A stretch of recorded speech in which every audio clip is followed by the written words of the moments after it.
लग्नाची वेडी या मालिकेमध्ये आपण पाहणार आहोत की रुक्मिणी ही सिंधूसाठी नाश्ता करायला यावं म्हणून खूप प्रयत्न करत असते.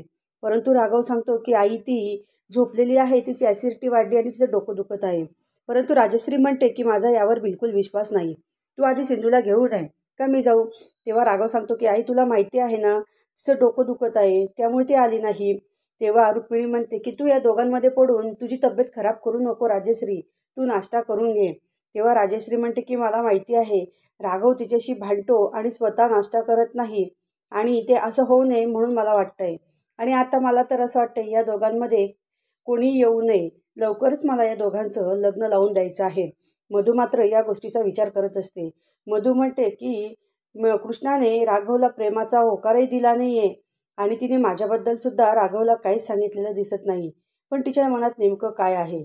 त्यानंतर घरातील सर्वजण हॉलमध्ये एकत्र असतात. त्यावेळेस राजश्री ही राघवला विचारते, अरे राघव, सकाळपासून सिंधू मला दिसत नाही आहे, ती कुठे गेलेली आहे, तिला एवढा काय त्रास होत आहे की ती उठत नाही आहे आणि मला एवढं माहिती आहे की ती माझ्यासोबत दुपारचं लंच घेणार आहे. त्यावेळेस राघव सांगतो की अगं आई, ती हो आत्ता सध्या आराम करते, तिला आराम करू दे, त्यानंतर ती येईल.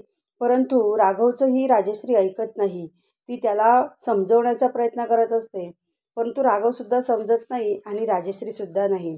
राघव मोठ्या टेन्शनमध्ये आलेला असतो की आईला काहीतरी सांगून ती कुठं गेली आहे असं आपण शोधूयात. त्यानंतर घरात सगळेजण राजश्रीला म्हणते की अगं तू अशी पायनी खाऊ नकोस, ती घरातच आहे ना.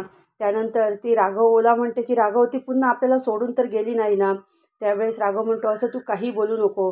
त्या ठिकाणून राजश्री निघते आणि सिंधूच्या रूमजवळ जाते. सिंधूला आवाज देते आणि त्यानंतर सिंधू दरवाजा उघडत नाही, परंतु ती लगेच तो दरवाजा उघडते. मात्र राघवला भीती असते की सिंधू आतमध्ये नाही तर काय होणार. त्यानंतर सिंधूला बघून राजश्री आणि घरातील सर्वजण हे आश्चर्यचकित होतात. नेमकं ती सिंधू बनून असते का कृष्णा बनून आलेली आहे, हे काय आहे, आता हे सत्य आपल्याला परवाच्या भागात कळणार आहे. असेच भाग पाहण्यासाठी आमच्या चॅनलला लाईक करा, शेअर करा आणि सबस्क्राईब करा.